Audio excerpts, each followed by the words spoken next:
El siguiente grupo de ataques se denominan denegación de servicio. Este tipo de ataques trabaja sobre protocolos existentes actualmente en la capa de TCP/IP, los cuales fueron diseñados para poder trabajar en una comunidad abierta o con relación de confianza mutua. Es la forma en que trabaja este protocolo. Entonces, aquí ya encontramos diferentes tipos de ataques, como por ejemplo jamming o flooding, el SYN flood, connection flood y otros que vamos a mirar inmediatamente. Entrando en el tipo de ataque número 1, jamming o flooding, este tipo de ataque lo que hace es desactivar o saturar los servicios de un sistema, ya que este es el objetivo de este tipo de penetraciones, ¿no? Tratar de denegar servicios o parar servicios dentro de la máquina y dentro de algunas aplicaciones. Como por ejemplo podríamos decir que un atacante podría llegar a consumir toda la memoria o todo el espacio de disco duro de un servidor, o saturar la conexión de comunicación de red, o enviar una cantidad de tráfico interesante hacia un puerto para poder bloquear su funcionamiento. Entonces serían como las actividades que podría realizar un atacante en este tipo de técnicas, ¿no? Lo que básicamente hacemos es, como comentaba anteriormente, saturar el sistema con mensajes que requieren establecer un tipo de conexión. El sistema podría responder al mensaje, pero como no recibe respuesta, acumula una cantidad de mensajes, digámoslo así, en espera, en un buffer, y esa información genera que se realicen conexiones o se mantengan conexiones abiertas sin dejar lugar a conexiones legítimas, o sea, conexiones válidas que tengan de verdad información relevante para la comunicación del servidor. Entonces, muchos de los ISPs, o sea, los proveedores de Internet, en algunos casos o en algún tiempo sufrieron bajas temporales en sus servicios por medio de este tipo de ataques de denegación de servicios sobre lo que se podía en aquel momento explotar como protocolo TCP/IP. Entonces, muchas de las máquinas, muchos de los equipos de Internet han sido dados de baja por el famoso PIN de la muerte, que podemos recordarlo, denominado como la versión trampa del comando ping, y lo que hacía era causar un bloqueo instantáneo de la máquina, aprovechándose de una cantidad de solicitudes de paquetes realizadas por medio del comando ping. Entonces, aquí de lo que se trata en la parte de negación de servicio o en este tipo de ataques es hacer un flooding o un fluido permanente de solicitudes a nivel de protocolo para la denegación o la para de alguno de los servicios. El siguiente tipo de ataque, teniendo la misma característica, se denomina SYN flood, y al igual que se explicó en el tipo de scanning SYN del protocolo TCP/IP, que se basaba en una conexión en 3 pasos, pero al final no se llegaba a establecer, sino que se generaba un reset. Entonces, aquí básicamente el cliente envía un paquete SYN, pero no lo responde con un hack, ocasionando que la pila de TCP/IP espere cierta cantidad de tiempo a que el host responda antes de cerrar esa conexión. Entonces, si se crean muchas de esas peticiones incompletas de conexión y no se responde ninguna hacia el servidor, lo que va a pasar es que este va a quedar inactivo mucho tiempo esperando respuesta, y esto va a ocasionar alguna lentitud o bastante lentitud en las comunicaciones y en el tráfico que se genera hacia el mismo. Entonces, aquí básicamente existe un problema que ya ha sido reconocido, y es que en muchos de los sistemas operativos se tiene un límite muy bajo en cuanto al número de conexiones semiabiertas, y esto puede manejar en un momento determinado o crear en un momento determinado un problema que genere el tipo de ataque que estamos viendo, que se denomina denegación de servicio. Entonces aquí hemos visto muchas veces en este tipo de ataques que si se supera el límite de ese tiempo el servidor o de la cantidad de paquetes enviados, sencillamente el servidor dejará de responder a esas peticiones que vayan llegando. Entonces las conexiones semiabiertas van caducando tiempo tras tiempo y liberando huecos para otras nuevas conexiones. Este sería como la característica básica de este tipo de ataque. El connection flood ya en la mayoría de empresas prestadoras de servicios de Internet está controlado ya de que se ha limitado o se ha generado un máximo número de conexiones simultáneas. Esto permitía anteriormente generar conexiones simultáneas con esos servidores del ISP y conexiones que empezaban a recargar con el servidor y algunos de sus puertos en cuanto a al manejo de conexiones simultáneas, y esto generaba el problema.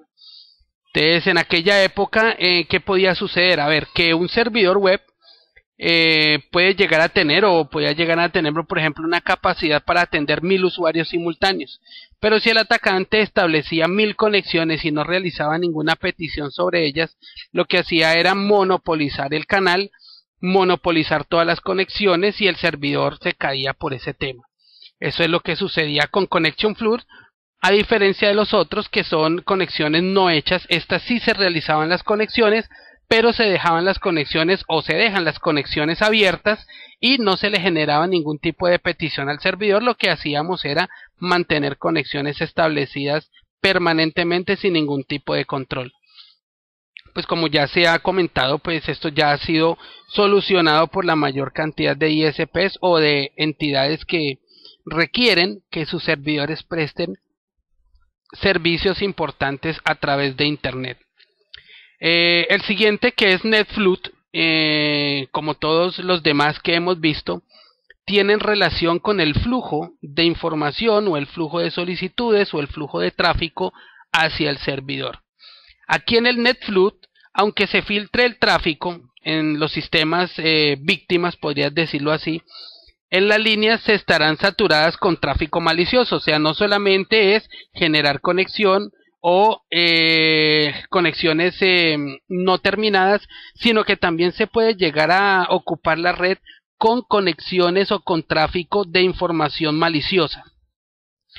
Esto podría llegar a causar que el servidor tenga la incapacidad para poder cursar o poder enrutar ese tráfico inútil.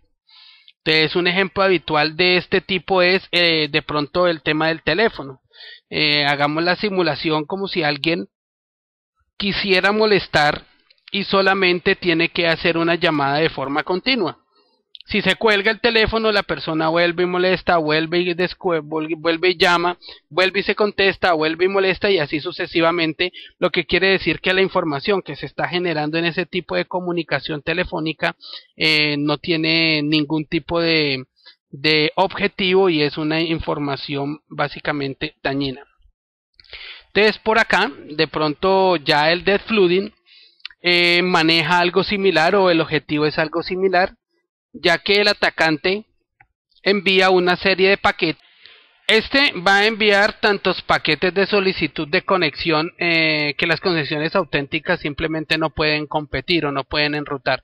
Entonces, en este tipo de casos, el primer paso a realizar es el de ponerse en contacto con el dicho proveedor de servicio para que intente determinar la fuente del ataque, y como medida provisional pues debemos de tratar de filtrar el ataque en el extremo de la línea con el bloqueo de los puertos o el bloqueo del tráfico, o segmentando el mismo. Esta sería la forma en que nosotros podemos llegar a hacer. ¿Cómo lo hace el atacante? Pues para complementar esta información, ya si el atacante emplea un IP spoofing, esto puede ser de pronto pues casi imposible, ya que en muchos de los casos pues la fuente del ataque es a su vez víctima y el origen último, en que puede llegar prácticamente a ser imposible determinar. Pero básicamente con el filtrado de los puertos y con la verificación y permanente monitoreo de los canales podemos llegar a controlar este tipo de ataques.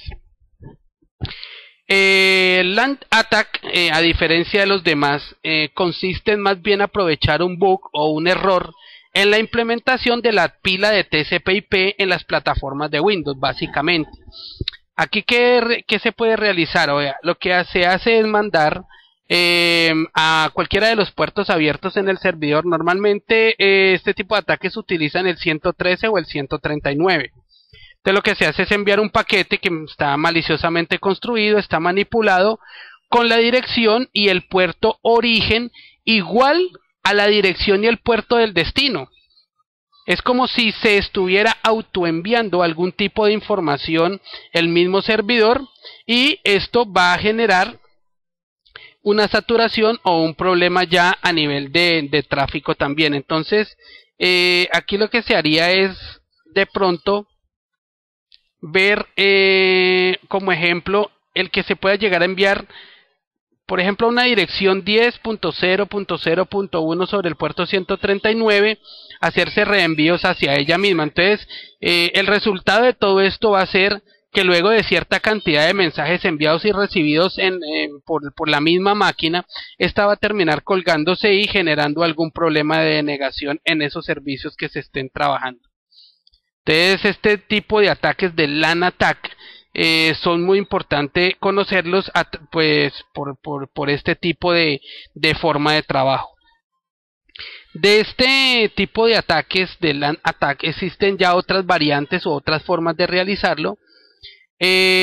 Por ejemplo, enviando el mensaje a una dirección específica, pero sin especificar el puerto Smurf o el broadcast al que debe generar el mensaje. Entonces este ataque es muy simple, pero a su vez es devastador porque va a generar una cantidad de tráfico que va a colgar el servicio y va a permitir que el servidor colapse inmediatamente. Aquí lo que se hace en este tipo de variantes es recolectar una cantidad de direcciones para después hacer un envío o una petición por medio del protocolo ICMP, como si se estuviera simulando un ping, y a cada una de esta serie de contactos o de puertos hacer este tipo de solicitudes o de peticiones varias veces, falsificando una dirección IP origen. Entonces ya este paquete que está falsificado, está manipulado maliciosamente, será repetido en el broadcast cientos de miles de hosts, y según esto generará o mandará una respuesta a la víctima cuya IP figura en el paquete de ICMP. Entonces lo que generaría hacia un tráfico bastante alto y lo colgaría definitivamente. SuperNuke o WinNuke es otro tipo de ataque donde su característica más común es que se realiza sobre equipos Windows, y lo que hace es que se escucha por el puerto UDP 137 a 139, que normalmente son utilizados por los protocolos de NetBIOS de Windows.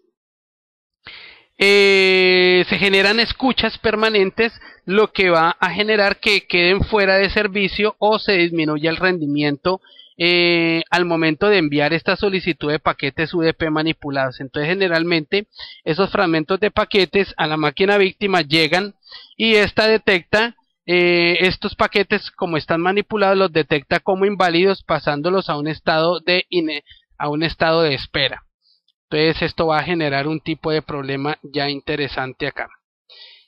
Podemos también ver que en el teardrop, que es otro tipo de ataque que encontramos en este caso, este tipo de ataque es muy parecido al de SuperNuke, ya que afecta a una serie de fragmentos de paquetes. Entonces en varias o en diferentes implementaciones, cuando se manejan colas de protocolo IP, no se vuelven a armar correctamente estos fragmentos, que obviamente se superponen unos con otros, haciendo que el sistema se cuelgue, porque estaría generando mucho más tiempo y mucho más trabajo y mucha más carga en este proceso que realiza el protocolo de transporte al tratar de armar nuevamente los fragmentos de paquete.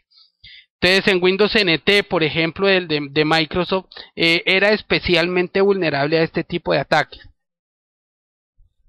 Aunque pues ya hay muchos parches que han corregido esto, y ya las nuevas versiones no tienen posibilidad de generar este tipo de ataques, pero es bueno comentarlo, ya de que pues todavía existen muchas personas que en algunas empresas, algunos servidores, ya sea por el tipo de aplicaciones que manejan, por lo costoso que puede llegar a ser migrar ese sistema, todavía tienen este tipo de sistemas operativos.